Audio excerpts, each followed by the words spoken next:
Sure thing. Hey, Paul, hope you had a good Christmas. Yeah, can you tell us about the two signings you've made and I guess, yeah, why you decided to sign these two players? Yeah, sure. Um, Helena, somebody that's been in and around the academy now for sort of 18 months, and has come from Glory and Ole, so she's a local player, which I think is always really good in terms of promoting local players from the Wellington region to the Phoenix. So lots of plus points. She's very technical. Enjoyed working with her. We've kind of like had the last probably 4 or 5 months. She's been overseas at Sporting Lisbon in Portugal, where she had a training opportunity. Was hoping to be able to sign for them, but some regulations have stopped her from doing that. So she's come back to New Zealand to finish off the season with us, which is good. So a lot of the girls know her from the academy and New Zealand age group team. She's definitely one of the brighter prospects in this next under 20s group. So, yeah, really pleased to kind of have her on board. Just give us another option in midfield. She's very technical, dribble, kind of likes to try and score goals. So, yeah, it gives us something a little bit different from what we have in there with Flea, Macy, and Alyssa. So just adds to those midfield options. In terms of Tiana, we really wanted to get in somebody that was centre back who has got A-League experience, which wasn't easy. But Tiana's somebody we looked at in the off season before we even started. So we've kind of had her on a radar for a while. She's obviously had some good experience with the Jets and Western United, and was involved in the grand final last year. So you're kind of getting somebody that has been there and done it in terms of A-League, but still young enough to improve and still keen to try and really make an impact. She sees herself as more of a centre back, but can also play at full back. So it gives us some really good defensive options in the squad as well now. So yeah, pretty happy with the business overall. Yeah, and obviously been a really strong start, but still two-thirds of the season to go. Now that you've got these players on board and with Isabel as well, do you believe you've got a squad that is capable of, staying in that top six, and, maybe even pushing a little bit higher?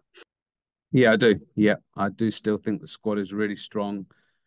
We were like definitely since the Auckland game, we've been feeling a little light on numbers just in terms of depth. We've managed to get through okay without it really causing any issues in the games, but obviously knowing that there was still another two-thirds of the season to go and lots can happen, we really needed to get a few more numbers in. So yeah, I feel like they're three players that not only add to what we've got and give us something different in each of those positions, but they're also three players that are going to push the girls that are here for their starting positions and create that good competition for places that we've had since the start. So I'm pleased the dynamic of that kind of healthy competition is back, even though it creates some more selection headaches for me. Yeah, does this help too with the Olympic qualifying period as well? And I don't know if there's any update there around games you're trying to move. No, there's no updates in terms of the officially from the A-League around the games we're trying to move, but yeah, of course it does help as well. Just getting three more players in the door that potentially, I mean, obviously Tiana and Izzy can't play for the Ferns, and Helena's still in that kind of under 20 bracket, so is unlikely to be involved in the Ferns this February. So it kind of gives us three more players that we didn't have before. So it can definitely help, yeah. And that's that week or 2 weeks when we have Adelaide and Western United is arguably going to be where the depth is going to be put to the test the most. Awesome, thank you. No problem. Paul, how difficult is it bringing players in at this stage of the season? I mean, you have to get them up to speed quite quickly. It's a real challenge, Victor, because Izzy, for example, is kind of feeling a little bit tight even today, sort of like 3 days after the game.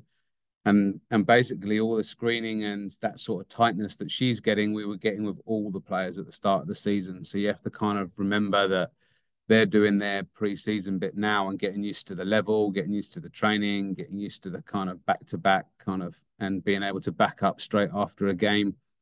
That does take a few weeks to kind of come right. So I'm envisaging for Izzy and for Helena, for Tiana, that it is going to take 2 or 3 weeks for them to kind of really find their rhythm and find their feet. So I think realistically, they're going to kind of play like smaller amounts of minutes maybe to begin with in this first 2 or 3 weeks, and then be able to ramp up from there. But it's a challenge from a physical point of view to catch up when you've missed preseason in the first sort of 7 or 8 rounds. That's for sure. But they'll be okay. But we just need to be cautious of that. And then in terms of just fitting them into the squad and that squad dynamic, without them being here, they've missed that kind of first 10, 12 weeks really since we started in the preseason. So lots kind of happened, and how the team plays and has evolved. So you've got to try and get them to catch up quickly on tactics and kind of how games have been going and what we've been trying to improve on. So it is a challenge, but obviously it's something that we really need. So we'll find ways to make it work. And with Helena, is she going to go back to Portugal, or what's the go there? Is she sort of, yeah.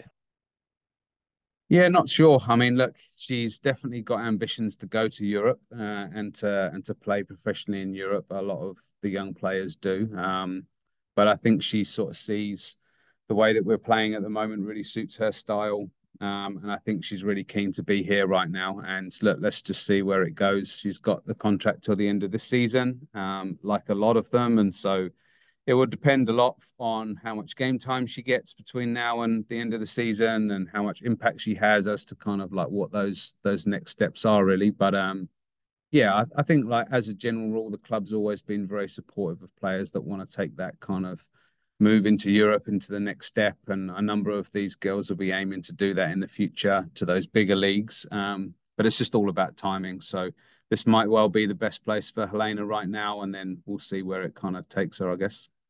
And with Helena, will you look to help sort of manage Macy's minutes, or are you looking to play them together and combine, or what's your vision for her? Yeah, look, I think it kind of gives us different options. I mean, with Chloe and Wiz, who we started the season with in the squad, they were both different and kind of more box to box and runners. And Helena's a little bit more of a box to box midfielder. Obviously, Macy and ALeague are kind of like started the season and are predominantly kind of been playing the most at the moment. So that's kind of the partnership that we're looking at. But for Helena and Alyssa, it's about kind of how many minutes can they be getting over like this next period of time? Can they get into the starting team? And then if they do really well and take their opportunities, then you get that really awesome scenario where you can start to like manage minutes and kind of drop people out, giving them a rest, or kind of like we've got a pretty hectic January, so we might just have to look after a number of players in the squad during that January period of so much travel. So it's a bit of a balancing act. But now we've got the numbers, it means we can make some of those decisions, I think.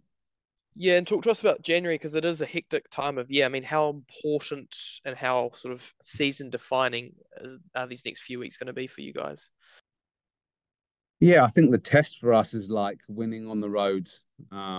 We've come up short at Mariners and Adelaide, and in both games we felt like we could have won, especially Adelaide. We should have won, and so I think we kind of need to prove to ourselves really that if we want to stay in that top end of the table, we have to be able to go on the road and win.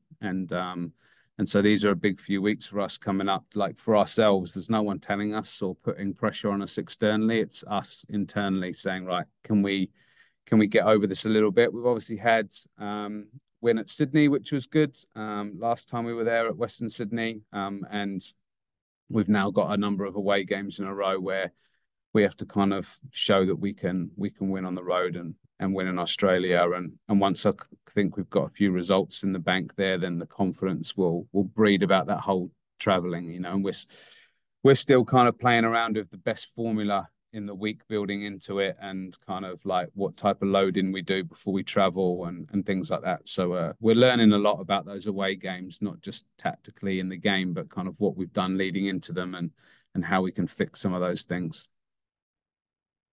Cool. Cheers, mate. Best of luck. No problems. Thanks, guys. Anything else from you, Phil? And I guess I'll just check any injuries. Injuries, we just have a concussion for Riley. So very mild. She's actually feeling pretty good now.